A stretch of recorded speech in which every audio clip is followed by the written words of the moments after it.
सरकार ने कपड़े पर जीएसटी को 5% से 12% कर दिया है। अब न सिर्फ आम लोगों के कपड़े महंगे होंगे, बल्कि व्यापारियों को भी इससे भारी दिक्कतों का सामना करना पड़ेगा और इनकी लागत भी बढ़ जाएगी। यह बात कहते हुए गुरुवार को confederation of all India traders के पदाधिकारियों ने ज्ञापन सौंपते हुए सरकार को 2 सुझाव दिए हैं। कैट की ओर से जिलाध्यक्ष महेंद्र अग्रवाल ने बताया कि आज का यह ज्ञापन कलेक्टर के माध्यम से भारत सरकार की वित्त मंत्री को भेजा जा रहा है। हम सभी व्यापारी भारत सरकार से मांग कर रहे हैं कि कपड़े जैसी बुनियादी चीज पर जीएसटी को ना बढ़ाएं। इसका असर आम जनता पर महंगाई के रूप में पड़ेगा। इसके साथ ही उन्होंने कहा कि व्यापारियों को इनकम टैक्स रिटर्न भरने की आखिरी तारीख 31 दिसंबर रखी गई थी, जिसे आगे बढ़ाया जाए।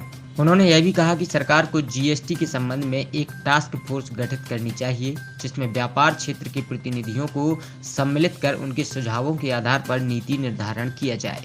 फिलहाल सरकार एक तरफा कानून थोप रही है, जिससे व्यापारी और जनता परेशान होंगे। इस अवसर पर जिला थोक वस्त्र विक्रेता कल्याण संघ के जिलाध्यक्ष आनंद अग्रवाल, जिला महामंत्री राकेश असाटी, मुकेश चौबे, प्रकाश चंद्र जैन, ब्रजेश अग्रवाल, पूरनलाल गुप्ता, राम नारायण अग्रवाल, प्रवीण गुप्त सहित अन्य व्यापारी मौजूद रहे। आज confederation of all India traders Chhatarpur इकाई के द्वारा वित्त मंत्री सेंट्रल निर्मला सीतारमण जी के नाम से एक कलेक्टर के द्वारा हम लोगों ने ज्ञापन दिया हुआ है। और ज्ञापन में जो मुख्य टॉपिक है वह कपड़ा व्यवसाय के ऊपर जो जीएसटी पहले 5% थी उसको 12% कर दिया गया है। व्यापारियों का यह निवेदन है निर्मला सीतारमण जी से कि एक टास्क फोर्स समिति का गठन करके और व्यापारियों का प्रतिनिधिमंडल तथा सरकार के प्रतिनिधिमंडल एक साथ बैठ जाएं और उसके बाद जीएसटी के बारे में जो भी चर्चा करनी है वो चर्चा कर लें। 5% से 12% जीएसटी करने में छोटे छोटे व्यापारियों को काफ़ी प्रॉब्लम्स क्रिएट हो रही है और जो लागत है और जो रेट हैं वो बढ़ रहे हैं। इसका सीधा असर उपभोक्ता के ऊपर पड़ रहा है।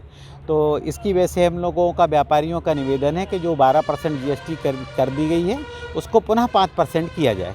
और इसके साथ ही साथ इनकम टैक्स रिटर्न का जो नया पोर्टल आया हुआ है, तो नए पोर्टल में और इनकम टैक्स रिटर्न भरने की डेट में बहुत ही कम डिफरेंस है, जिसकी वजह से सभी लोगों को अभी नया पोर्टल समझ में नहीं आ पा रहा है और इतना कम समय देने के कारण सभी लोग अपनी आईटीआर भर नहीं पा रहे हैं।